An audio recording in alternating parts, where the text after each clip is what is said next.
Peringatan Hari Buruh Internasional atau May Day yang awalnya berlangsung damai di depan kantor Gubernur Jawa Tengah pada Kamis kemarin berubah menjadi ricuh menjelang sore. Polisi terpaksa menembakkan gas air mata dan mengerahkan water cannon setelah kelompok massa berpakaian serba hitam melempari aparat dengan batu, potongan kayu, dan pagar besi. Aksi yang dimulai sejak pukul 10 pagi itu mulanya diisi dengan orasi damai oleh para buruh dari Kongres Aliansi Serikat Buruh Indonesia dan Konfederasi Serikat Pekerja Indonesia. Kedua kelompok buruh menyuarakan 9 tuntutan kepada Gubernur Jawa Tengah, termasuk pengesahan RUU Perlindungan Pekerja Rumah Tangga dan pencabutan UU Cipta Kerja. Ketegangan mulai muncul sekitar pukul 5 sore, karena situasi tidak terkendali. Polisi Semarang menembakkan gas air mata untuk membubarkan massa. Beberapa demonstran tampak berlarian menyelamatkan diri ke arah Jalan Pahlawan, sementara yang lain sempat diamankan dan dibawa menggunakan truk Dalmas. Selain itu, pihak LBH Semarang meminta Kapolrestabes Semarang dan Kapolda Jateng menarik pasukannya yang pada Kamis malam mengepung kampus Undip Peleburan yang dijadikan lokasi tempat para mahasiswa mengamankan diri. Mereka juga meminta polisi menghentikan aksi sweeping kepada mahasiswa yang ikut pada aksi May Day di Semarang. Menjelang malam, situasi di sekitaran Jalan Pahlawan Semarang pun mulai kondusif setelah polisi berhasil memukul mundur massa ricuh.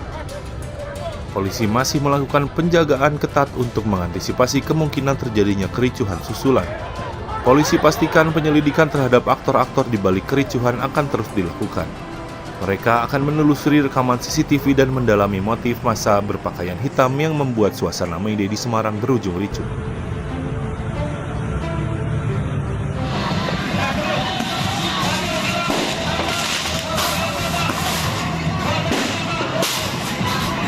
Aparat kepolisian membubarkan paksa masa aksi May Day 2025 di depan gedung DPR RI Jakarta Pusat pada Kamis kemarin.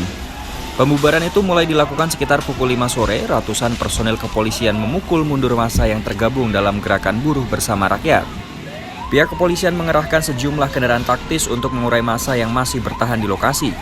Massa juga tampak sempat mengambil barier besi milik polisi sebagai tameng menghalau semprotan water cannon. Massa pun dipukul mundur dari titik awal gerbang utama gedung DPR menuju arah Jalan Gerbang Pemuda. Sementara itu, berbeda dengan aksi buruh di DPR yang berakhir ricuh, peringatan May Day yang diikuti lebih dari 100.000 buruh di lapangan Monas yang dihadiri Presiden Prabowo berlangsung tertib. Dalam kesempatan itu, Prabowo mengatakan akan meminta Dewan Kesejahteraan Buruh Nasional membuat kajian untuk menghapus sistem outsourcing. Meski demikian, Prabowo meminta para buruh realistis dan bisa bekerja dengan para investor. Presiden Partai Buruh Said Iqbal menegaskan May Day 2025 secara khusus akan membawa 6 isu utama yang menjadi harapan buruh Indonesia.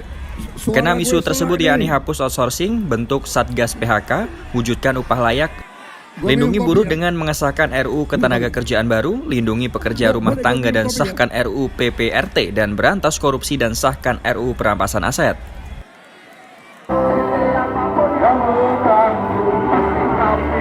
Perayaan Hari Buruh 2025 atau May Day digelar di beberapa daerah pada Kamis kemarin. Salah satunya ribuan warga yang sebagian besar berlatar belakang buruh dan mahasiswa dari berbagai elemen menggelar aksi demonstrasi di bawah jembatan flyover AP Tarani, Makassar, Sulawesi Selatan pada Kamis sore kemarin. Pantauan di lokasi pukul 16.40 WITA, masa aksi menutup seluruh ruas jalan AP Tarani, Makassar. Akibatnya arus lalu lintas lumpuh total dan harus dialihkan. Berikutnya, aksi turun ke jalan memperingati May Day juga terjadi di kota Yogyakarta. Aksi diwarnai deklarasi anti penggusuran di tempat khusus parkir Abu Bakar Ali. Beberapa elemen buruh di Jogja memulai aksi May Day di Abu Bakar Ali sekitar pukul 9 pagi. Seribuan buruh di DIY turun ke jalan menyuarakan sejumlah tuntutan mulai revisi Undang-Undang Ketenagakerjaan dan peningkatan kesejahteraan rakyat. Di Palembang, aksi May Day memperingati Hari Buruh Internasional berlangsung di kantor DPRD Sumatera Selatan. Mereka menuntut sejumlah aspirasi untuk didengar pemerintah. Berdasarkan sejumlah tuntutan, aspirasi yang buruh harapkan tertera dalam 2 poin penting. Pertama, meminta Pemprov Sumsel melalui gubernur mengawal revisi Undang-Undang Ketenagakerjaan yang adil bagi semua. Dan kedua, merevisi minimum upah sektoral Provinsi Sumsel 2025. Ratusan buruh yang tergabung dalam Pusat Perjuangan Rakyat Lampung menggelar aksi damai di Tugu Adipura, Bandar Lampung. Dalam aksinya tersebut, salah satu buruh wanita yang hadir dalam aksi tersebut, Nur Saidah, meminta agar kesejahteraan mereka dapat lebih dipikirkan lagi. Saidah juga berharap agar Undang-Undang Cipta Kerja dihapuskan dan dapat lebih memberikan kesejahteraan bagi para buruh.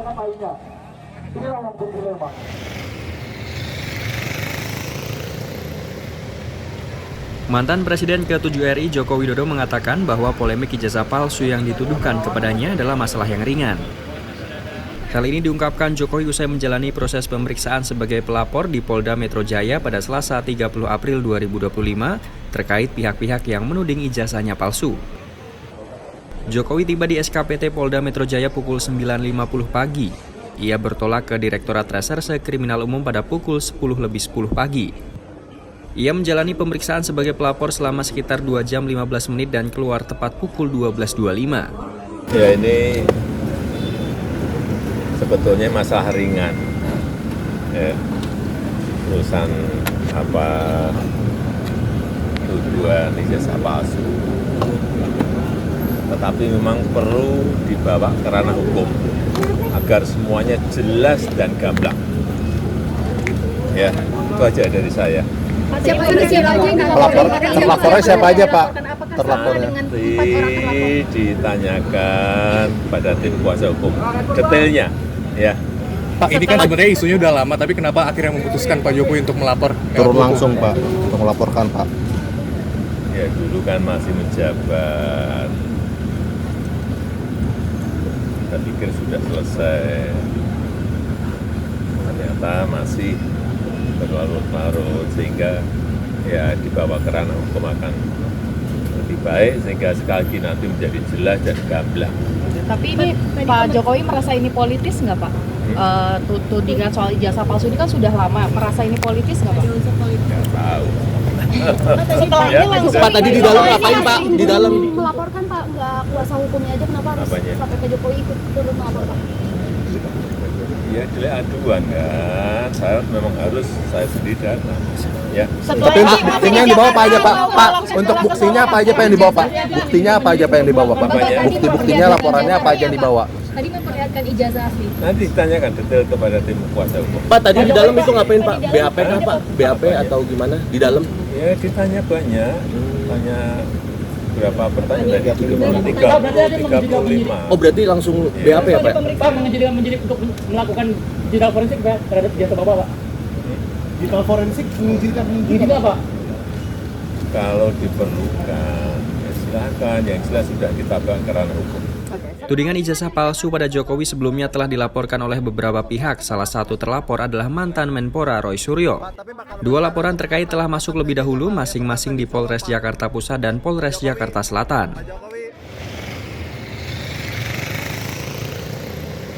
Presiden ke-7 RI, Joko Widodo, turun gunung melaporkan kasus tudingan ijazah palsu ke Polda Metro Jaya pada Rabu 30 April 2025. Ada 5 orang yang dilaporkan Jokowi soal ijazah palsu ini. Mereka adalah RS, ES, RS, T, dan K.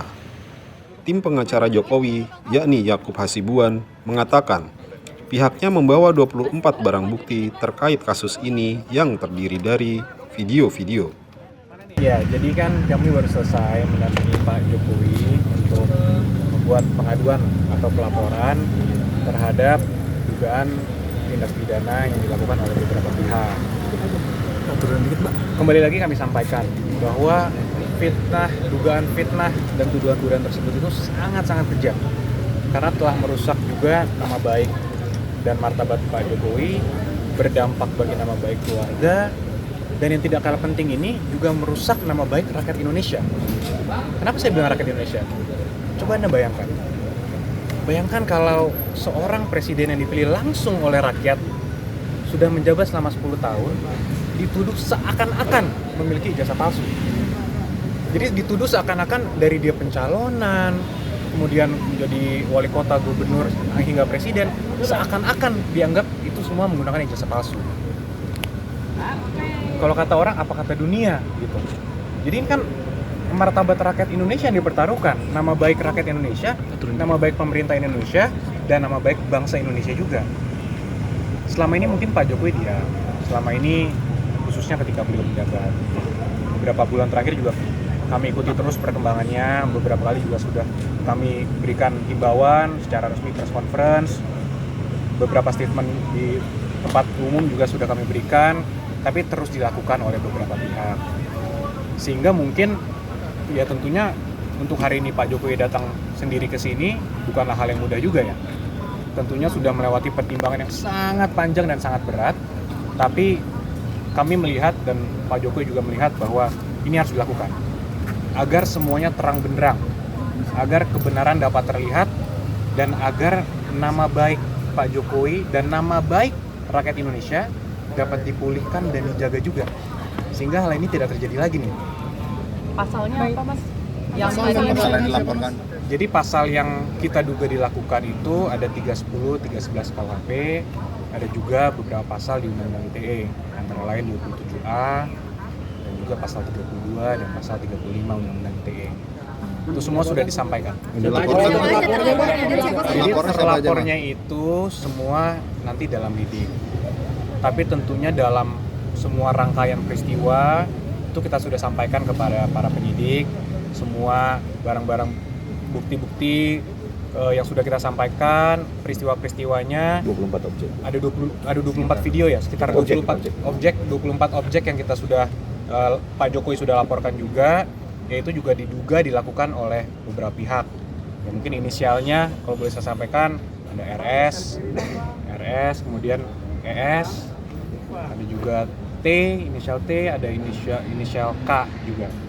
Nah, tapi kami tentunya sudah menyerahkan ini kepada para penyidik, dan penyelidik mungkin masih sekarang tahapannya, sehingga kami hormati dan kami akan menyerahkannya kepada pihak polisian yang untuk menjelaskan lebih lanjut mengenai pokok perkaranya. Tadi ada ijazah asli. Jokowi mengungkapkan kenapa dia turun gunung melaporkan kasus ini usai menjabat sebagai presiden.